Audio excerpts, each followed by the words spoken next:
خبروں کی تفصیلات کی طرف بڑھیں اور سب سے پہلے آپ کو بتائیں کہ پی ٹی آئی کے بانی رکن اور نجی ہاسپٹل کے مالک ڈاکٹر شاہد صدیق قتل کیس میں اہم پیش رفت۔ واردات میں استعمال ہونے والی گاڑی کا پتہ چل گیا۔ گاڑی کن راستوں سے ہوتی ہوئی مسجد کے باہر آئی، کیمروں کی مدد سے اس کا پتہ لگا لیا گیا۔ جائے وقوع کی جیو فینسنگ کا عمل بھی مکمل۔ پولیس نے ڈاکٹر شاہد صدیق کے موبائل کا ڈیٹا حاصل کر لیا۔ مقتول کی ڈیڈ باڈی پوسٹ مارٹم کے بعد ورثاء کے حوالے بھی کر دی گئی۔ اسی پر مزید تفصیلات بتائیں گے مدثر حسین۔ جی بالکل، پی ٹی آئی کے رہنما شاہد صدیق کو کل جو ہے وہ گزشتہ روز جب وہ جمعے کی نماز پڑھنے کے بعد جو ہے وہ واپس اپنے گھر جانے لگے تھے تو 4 نامعلوم جو ہے وہ گاڑی سوار جو ہے وہ ملزمان نے ان کو ٹارگٹ کیا اور ایک ملزمان نے باہر نکل کر فائرنگ کی، جس کے نتیجے میں جو ہے وہ اس کی موت واقع ہو گئی تھی۔ اب جو ہے پولیس نے پوسٹ مارٹم کے بعد لاش کو ورثاء کے حوالے کر دیا ہے۔ مغرب کے بعد جو ہے وہ ان کی تدفین کی جائے گی۔ اور اس کیس کے حوالے سے یہ پیش رفت ابھی تک یہ سامنے آئی ہے کہ جو گاڑی جو وقوع میں استعمال ہوئی ہے اس کو جو ہے وہ سرکر کر لیا گیا ہے کہ یہ گاڑی کون سی تھی، وائٹ رنگ کی یہ گاڑی تھی، اس کا کس کے نام یہ گاڑی تھی، اس حوالے سے ایکسائز سے جو ہے وہ پولیس حکام نے رابطہ کر لیا ہے۔ اس کے علاوہ جائے وقوع کی جیو فینسنگ بھی جو ہے وہ پولیس حکام نے مکمل کروا لی ہے اور اس کے علاوہ جو مدعی ہے مقدمے کا اس کا بیان بھی جو ہے وہ ریکارڈ کر لیا گیا ہے۔ جائے وقوع پر جو لوگ موجود تھے، یعنی شاہد موجود تھے، ان کے بیانات بھی جو ہے وہ قلم بند کر لیے گئے ہیں۔ ڈاکٹر شاہد صدیق کا جو ایک تنازع چل رہا تھا پراپرٹی کا، اس حوالے سے بھی جو ہے پولیس کا کہنا ہے کہ تحقیقات جاری ہیں، تفتیش جاری ہیں۔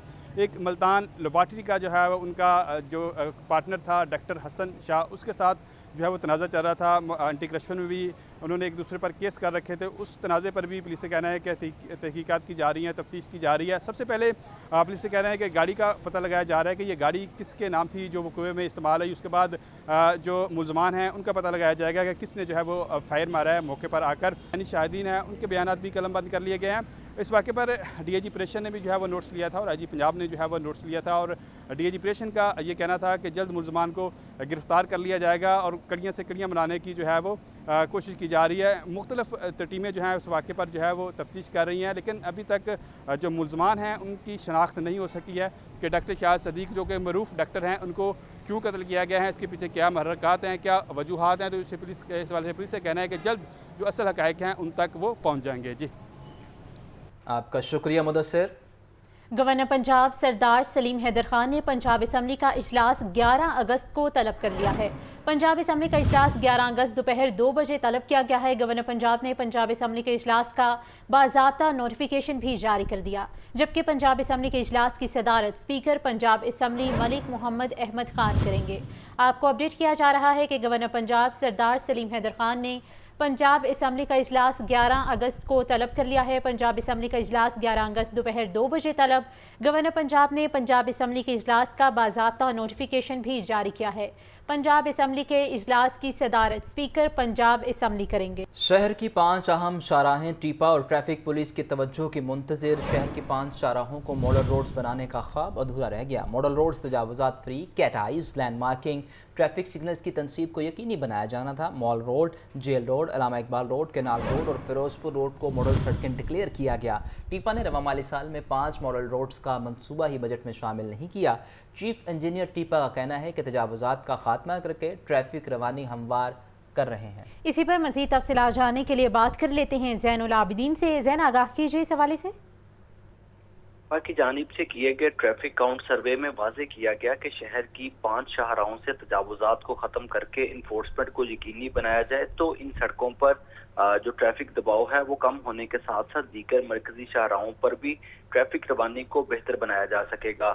ٹیپا اور ٹریفک پولیس نے مشترکہ طور پر 5 سڑکوں کو ماڈل روڈ بنانے پر اتفاق کیا، جن میں تجاوزات فری، کیٹ آئیز، لین مارکنگ اور ٹریفک سگنلز کی تنصیب کو یقینی بنایا جانا تھا۔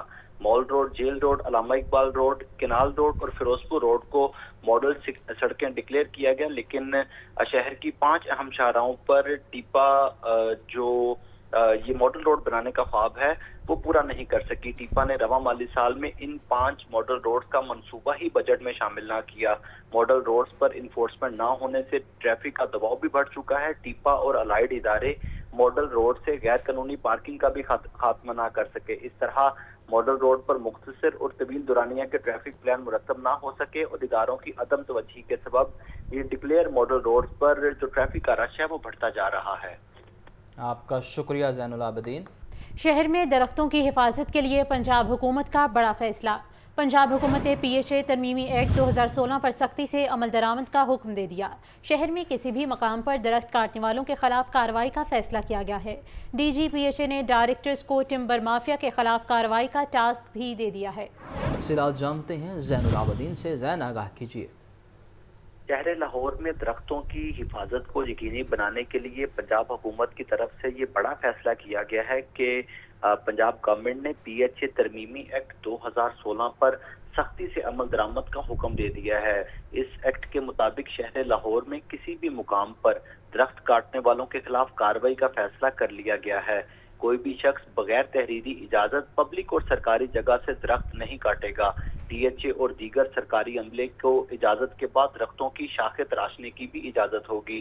PHA ایکٹ کی خلاف ورزی کرنے پر سزا کا تعین بھی کر لیا گیا ہے، جس میں بغیر اجازت درخت کاٹنے پر 3 سے 15 دن تک قید کی سزا دی جا سکے گی، جبکہ درخت کاٹنے پر 20,000 روپے سے 2 لاکھ روپے تک جرمانہ بھی کیا جائے گا۔ اسی تناظر میں DG PHA نے ڈائریکٹرز کو ٹمبر مافیا کے خلاف کارروائی کا ٹاسک دے دیا ہے اور PHA کے تمام زون میں درخت کٹنے پر متعلقہ افسر کے خلاف بھی کارروائی عمل میں لائی جائے گی۔ ٹھیک ہے، بہت شکریہ۔ IMF کا پروگرام 3 سال کی کڑوی گولی ہے جسے نگلنا پڑے گا۔ IMF اور قرضوں سے نجات کے لیے اس کے سوا کوئی راستہ نہیں۔ ایکسپو سینٹر میں وفاقی وزیر احسن اقبال کا تقریب سے خطاب۔ برآمدات کا فروغ حکومت کی اولین ترجیح ہے۔ ہم نے برآمدات کو $100 ارب سے زائد کرنا ہے۔ CPEC ایک بڑا تحفہ ہے۔ استفادہ کر کے ترقی، خوشحالی کی منزل حاصل کریں گے۔ ہم نے ہمیشہ دنیا میں بہترین پلان بنائے، ہم نے بہترین 5 سالہ منصوبے بنائے، ہم نے ویژن 2010 بنایا، ہم نے ویژن 2025 بنایا، لیکن کسی پلان پر ہمیں چلنے کا موقع نہیں ملا۔ ہمیں CPEC کی صورت میں اللہ تعالیٰ نے ایک تحفہ دیا کہ اگر ہم اس کو پکڑ کر اس کے ساتھ چلتے رہتے تو آج پاکستان کی کایا پلٹی ہوتی، ہمیں یہ بجلی کے بل، ہمیں یہ مہنگائی، ہمیں اس بے روزگاری کا سامنا نہ کرنا پڑتا۔ محنت کر کے ہم نے پھر چین کو پاکستان کی طرف متوجہ کیا ہے اور چین نے اعلان کیا ہے کہ وہ CPEC 2 کے نتیجے میں CPEC فیز 1 سے بڑا پروگرام شروع کرنا چاہتا ہے، لیکن قوم کو سوچنا پڑے گا کہ جب بھی CPEC کے اوپر کام شروع ہوتا ہے تو ملک کے اندر انتشار کون پیدا کرنا شروع کر دیتا ہے۔ پچھلی دفعہ بھی جب ہم نے CPEC شروع کیا تو پاکستان میں دھرنے دیے گئے، پاکستان میں انتشار پھیلایا گیا کہ اس کا راستہ روکا جا سکے۔ بالآخر ہماری حکومت ختم ہو گئی تاکہ CPEC کو سیبوٹاج کیا جا سکے۔ شار اور فساد سے بچنے کی ضرورت ہے اور اگلے 10 سالوں کے لیے پوری قوم کو یکسوئی کے ساتھ اس ملک کے ایکسپورٹس کو فروغ دینے کی ضرورت ہے۔ ابھی حال ہی میں وزیر اعظم نے چین کا دورہ کیا، جس میں چینی قیادت نے پاکستان کی مدد کرنے کا بھرپور یقین دلایا۔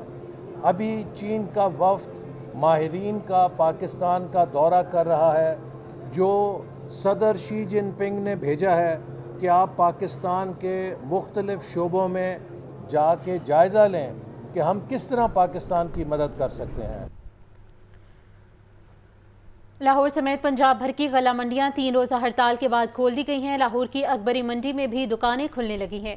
اکبری منڈی کے عہدیداروں کا کہنا ہے حکومت کی جانب سے ہم سے مذاکرات نہیں کیے گئے تو پورے ملک کی غلہ منڈیاں بند کر دی جائیں گی۔ لاہور سمیت پنجاب بھر کی غلہ منڈیاں 3 روزہ ہڑتال کے بعد آج کھول دی گئیں۔ اکبری منڈی کی رونقیں بھی 3 روزہ ہڑتال کے بعد بحال ہو گئیں۔ جنرل سیکرٹری اکبری منڈی اشرف حمید کا کہنا ہے کہ حکومت کی جانب سے عوام اور ریٹیلرز پر مہنگائی کا بوجھ ڈالا جا رہا ہے۔ ڈپارٹمنٹل سٹور پر جنرل سیلز ٹیکس لگایا گیا ہے، جبکہ امپورٹرز، ریٹیلرز اور بڑی منڈیوں پر ود ہولڈنگ ٹیکس لگایا گیا ہے۔ اگر ود ہولڈنگ ٹیکس اور GST پر عمل درآمد ہوتا ہے تو تمام اشیاء کی قیمتوں میں 50 سے 100 روپے فی کلو تک اضافہ ہوگا، جس سے نہ صرف عام آدمی کی قوت خرید بلکہ کاروبار بھی بری طرح متاثر ہو جائے گا۔ ہمارے جو عوام ہے وہ پس جائے گی، 50 سے 100 روپے کلو تک دالیں اور چاول مہنگے ہو جائیں گے۔ فوری طور پہ ود ہولڈنگ ٹیکس جو ہے اس کو ختم کیا جائے، جس سے عوام پس رہی ہے۔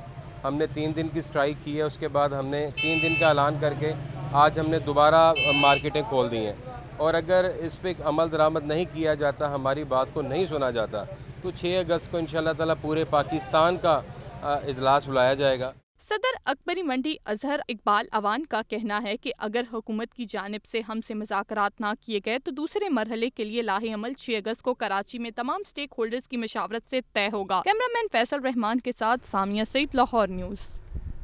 ہفتہ بھر برائلر کی سپلائی کے مسائل برقرار. آج بھی مارکیٹ میں زندہ برائلر کی سپلائی بلیک میں کی جا رہی ہے. سپلائی ریٹ میں 15 سے 25 روپے کی اوور چارجنگ. متعدد علاقوں کے دکانداروں نے برائلر کی سپلائی نہیں لی. برائلر ٹریڈر ایکشن کمیٹی نے دکانیں اور کاروبار بند کرنے کا عندیہ دے دیا. حکومت اپنی ہی جاری کردہ ریٹ لسٹ پر عمل درآمد کروانے میں ناکام. ہفتہ بھر برائلر کی سپلائی کے معاملات منافع خوروں کے ہاتھ یرغمال رہے. ہفتے کے آخری کاروباری روز بھی بلیک مارکیٹنگ جاری ہے. سرکاری ریٹ لسٹ میں زندہ برائلر کی ہول سیل قیمت 396 روپے مقرر, لیکن بروکرز کی جانب سے فارمر سے برائلر کی سپلائی 420 روپے فی کلو میں کی جا رہی ہے. برائلر ٹریڈرز ایکشن کمیٹی کے سربراہ نے کہا کہ پھر وہی بلیک مارکیٹ شروع ہو چکی ہے. شہر کی 50% دکانیں بند ہیں. انتظامیہ نے صورتحال کنٹرول نہ کی تو تمام دکانیں بند کرنے پر مجبور ہوں گے. پولٹری مصنوعات کے روزانہ سرکاری ریٹ جاری کیے جاتے ہیں جن میں برائلر کی قیمتوں کو مستحکم رکھا گیا ہے. تاہم انڈے 1 روپے بڑھا کر 266 روپے درجن کر دیے گئے ہیں.